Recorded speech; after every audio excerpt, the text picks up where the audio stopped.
मनहूस Hetal college campus में बैठी थी। जब उसके क्लास पूरे हुए तो वह अपनी सहेली के साथ बातें कर रही थी।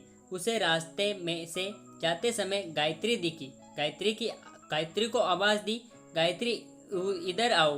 हेतल की आवाज़ सुनते ही गायत्री हेतल के पास गई। दोनों बातें करने लगी। बातचीत के दौरान अचानक हेतल को याद आया कि उसने सुना है कि सुमन ने आत्महत्या कर ली है। इस बारे में गायत्री से जानना चाहा। सुमन, हेतल और गायत्री दोनों की ये बचपन की सहेली थी। गायत्री और सुमन दोनों एक दूसरे की पड़ोसी थी। हेतल दूसरे गांव में रहती थी। भले ही सुमन की 3 बार शादी की गई, लेकिन उसने आत्महत्या क्यों की, ऐसा सवाल हेतल के मन में आया। दरअसल वे अपनी प्यारी सहेली की आत्महत्या से बहुत दुखी थी। सुमन 9वीं कक्षा में थी तभी उसकी पहली शादी हुई थी। सुमन देखने में बहुत सुंदर थी। वह होशियार, शालीन और भविष्य के सपनों में रंगने वाली लड़की थी। उसने अपने जीवन में कई सपनों को चित्रित किया था, पर घर के लोगों ने उसकी जबरदस्ती से शादी करवा दी। हेतल के पास इतने सारे सवाल थे कि वह नहीं जानती थी कि गायत्री से कैसे पूछूं, लेकिन हर बात की सच्चाई जानना चाहती थी। और आखिर में गायत्री से पूछा कि सुमन ने आत्महत्या क्यों की। एक क्षण के लिए गायत्री चुप हो गई। जल्दी से उसके मुंह से शब्द नहीं निकल रहे थे। उसने गहरी सांस ली और बोलना शुरू किया। 3 साल पहले सुमन की शादी अबीर नाम के शख्स से हुई थी। वास्तव में उसकी बहुत अच्छी गृहस्थी चल रही थी। दोनों एक दूसरे से प्यार करने लगे थे। जब भी ये दोनों साथ में बाहर जाते तो सभी कपल इनसे जलते थे। अबीर और उसके परिवार के सभी सदस्य अच्छे स्वभाव के थे। जैसा उसने सपनों में जोड़ीदार सोचा था, वैसा ही उसे अपना पार्टनर मिला था। उसके घर की स्थिति मध्यम थी। अबीर का एक छोटा सा होटल था। उसमें से उसके सारे खर्चे बांट देने के बाद कुछ पैसे बच जाते थे। घर की हालत बहुत साफ सुथरी थी। एक दिन वह होटल से घर बाइक पर आ रहा था। एक बड़ी कार से उसका बहुत बड़ा एक्सीडेंट हो गया और इसमें उसे काफ़ी चोटें आई। हादसे के बाद उसे अस्पताल ले जाया गया, लेकिन सिर में गंभीर चोट लगने के कारण इलाज के दौरान उसकी मौत हो गई। सुमन को बहुत दुख हुआ, लेकिन उसके ससुराल वालों को गलतफहमी थी कि अबीर की दुर्घटना सुमन की वजह से हुई। वे अपशगुनी है, ऐसा उनको लगता था। उनमें से कोई भी उसे समझ नहीं पाया। अबीर के जाने के बाद कुछ दिनों के भीतर ही सुमन को घर से निकाल दिया गया।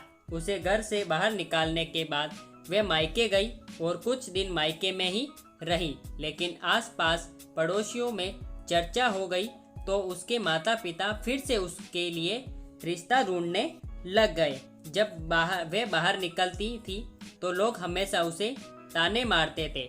इस वजह से सभी बहुत परेशान हुए।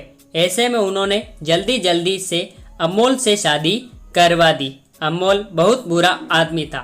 दारू पीता था, कुछ काम धंधा नहीं करता, चोरी करता, मारपीट करता। उसका रोजाना यही काम था।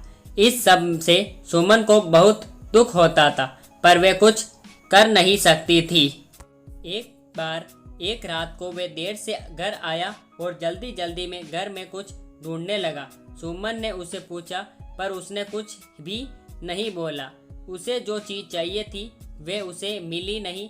इस वजह से वे वहाँ से बाहर चला गया। सुमन रात भर उसकी राह देखती रही, पर वे आया ही नहीं। दूसरे दिन पुलिस को उसका मृतदेह रास्ते के किनारे पड़ा हुआ मिला। उसका चाकू से किसी ने खून किया था। ये खबर सुमन को पता चली तो उस पर दुख का पहाड़ टूट पड़ा। कुछ दिनों तक वे अपने ससुराल में रही, लेकिन बाद में ससुराल वालों ने उसे प्रताड़ित करना शुरू कर दिया।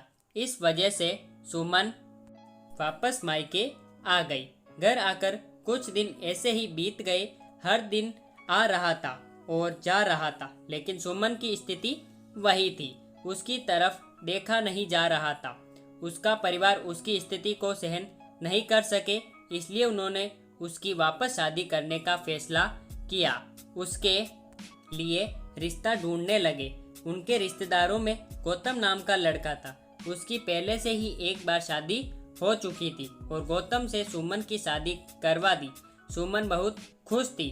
शादी हुई और कुछ महीनों बाद उसे मालूम हुआ कि गौतम को कैंसर है, ब्लड कैंसर।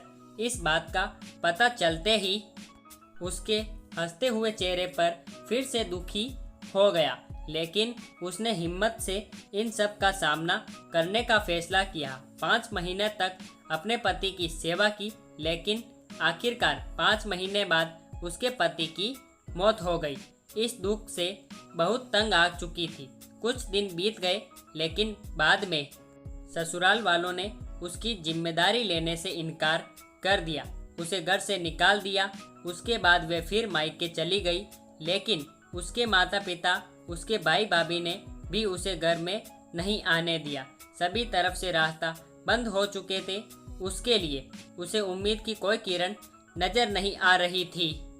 अंत में उसने खुद को खत्म करने का फैसला किया, उसका जीवन समाप्त कर दिया। सुमन की ये कहानी सुनकर हेतल की आंखें आंसुओं से भर कर बह रही थी। पूरा दिन वह सुमन के बारे में सोचती रही। क्या इन 3 घटनाओं में बेचारी सुमन का कोई भी दोष था? क्या उसके माँ बाप को सिर्फ उसकी शादी कर उसे हर बार किसी के पास भेज देना सही था? वो उसे अपने पैरों पर खड़ा करने की कोशिश भी कर सकते थे। सच कहो तो हेतल की जान उसकी बदनसीबी ने नहीं, उसके परिवार के, उसके आसपास के लोगों को छोटी सोचने ली। और बेचारी मनुष्य नहीं, बदनसीब थी, क्योंकि उसके आसपास ऐसी सोच रखने वाले लोग थे।